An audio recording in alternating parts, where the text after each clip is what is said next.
Can you hear the ocean calling? Oh, ahoy there, friends!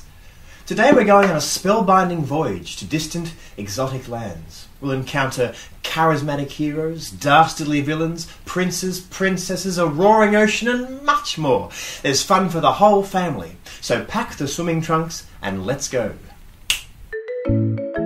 It's called Scheherazade, and it's based on the collection of stories known as 1001 Nights, or Arabian Nights.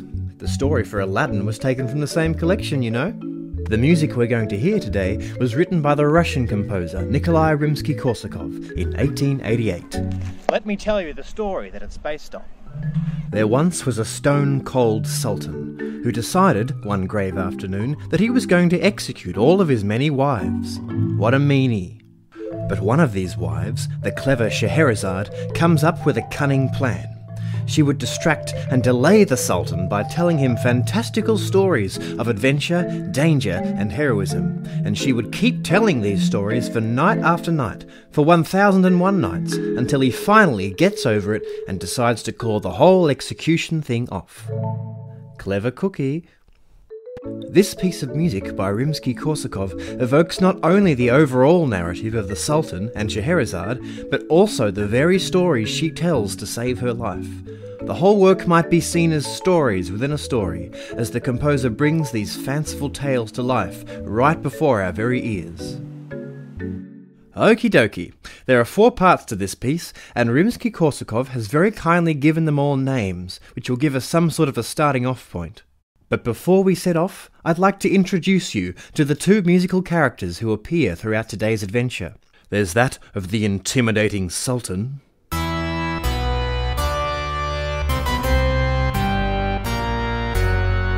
and that of the talented storyteller herself, Scheherazade.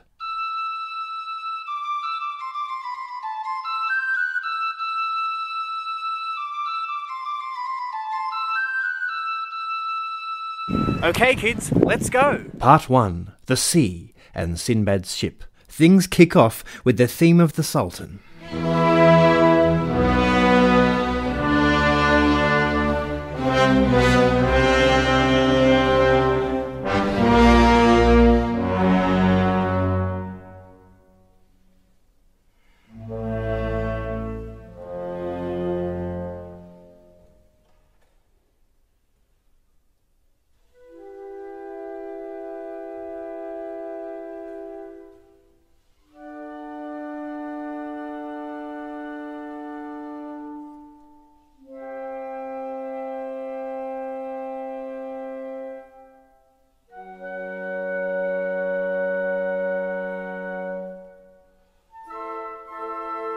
And then we're given our first introduction to our hero, Scheherazade.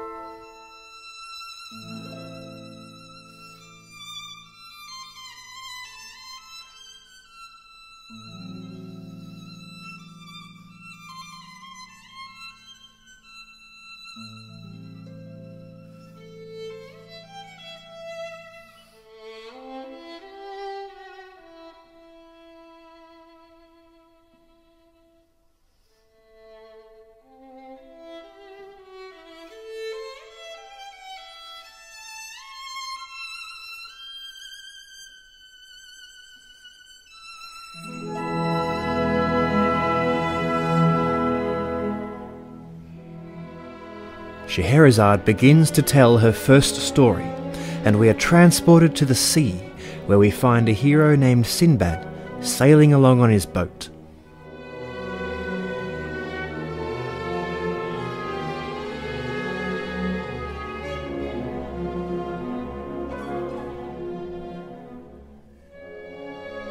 This is the ocean theme. Hear how the rocking and crashing brings the waves to life.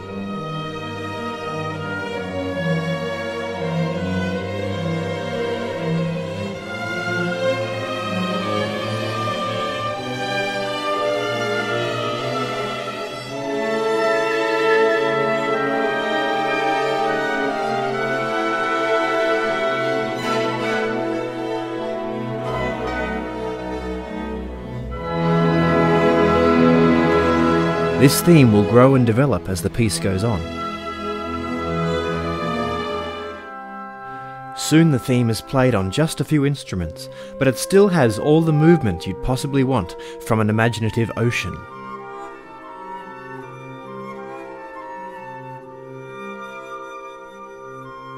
And then the storyteller Scheherazade turns up again. Do you remember her theme?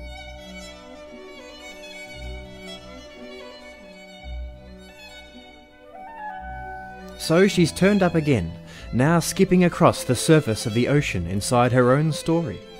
Maybe this is meant to symbolise her expert weaving of this tale.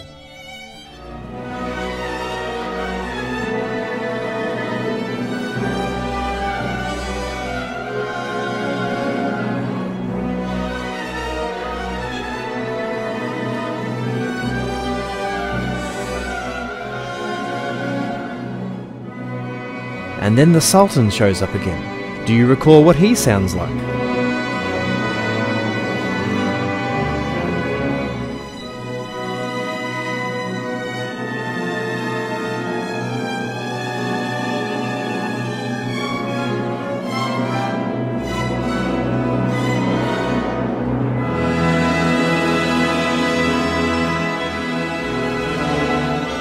He was by himself at the start of all this, but now he appears amongst the waves in the boat. Perhaps this means our Sultan finds himself completely lost in this story.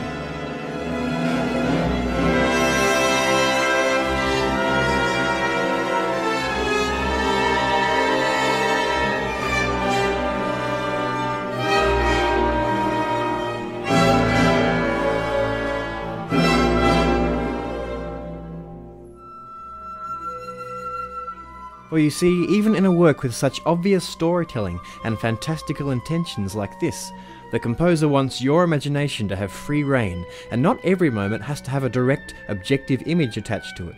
Rather, the ideas of the sea and Sinbad's ship are merely starting points for your imagination to take over and go with the flow. Part 2. The Calendar Prince.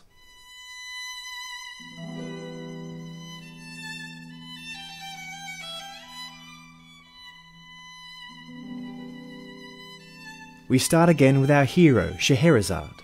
She's in full storytelling mode.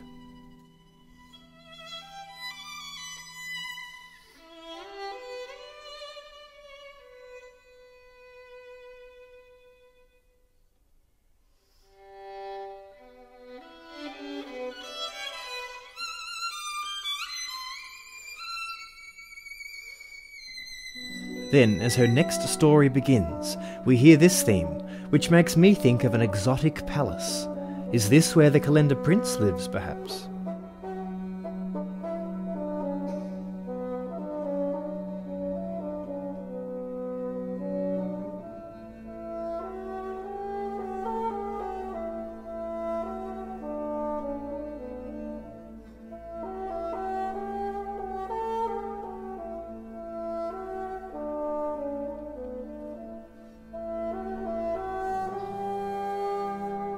It starts out on the bassoon.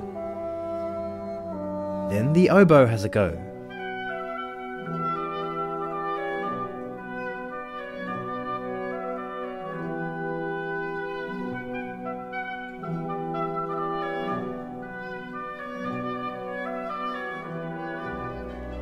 Now the strings have their turn.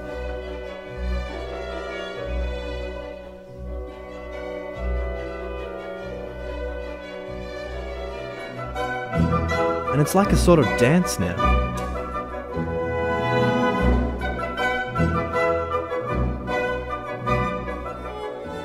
Are we discovering more of the palace and its prince?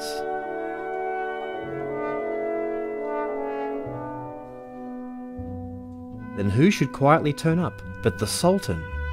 It's like the music is suggesting that he's so wrapped up in Scheherazade's story that he's just there in the palace, watching the events unfold.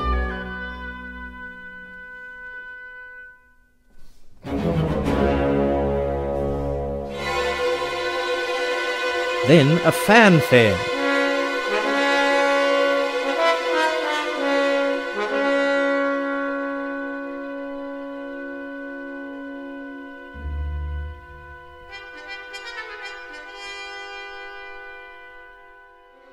Sounds like a battle horn or something.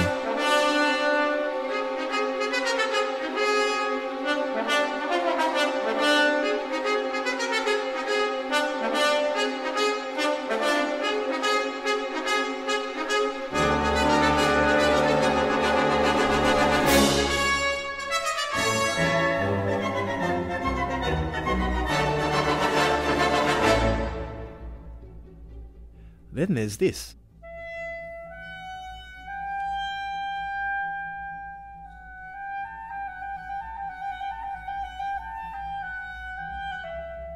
All I can say is that this windy tune seems to have had its origins right at the end of the opening Kalender Prince theme.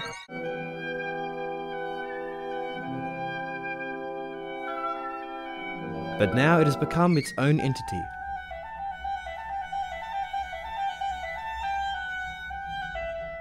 I'm not quite sure if it's supposed to represent anything or not, so let's just call it the windy tune.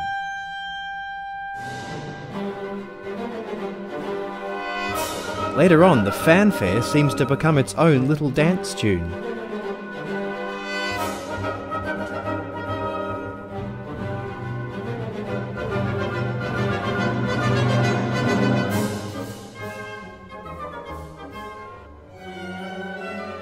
And our opening theme turns up again.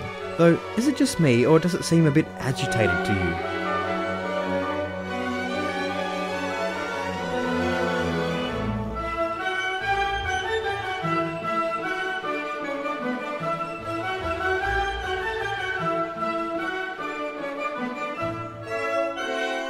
And windy turns up again?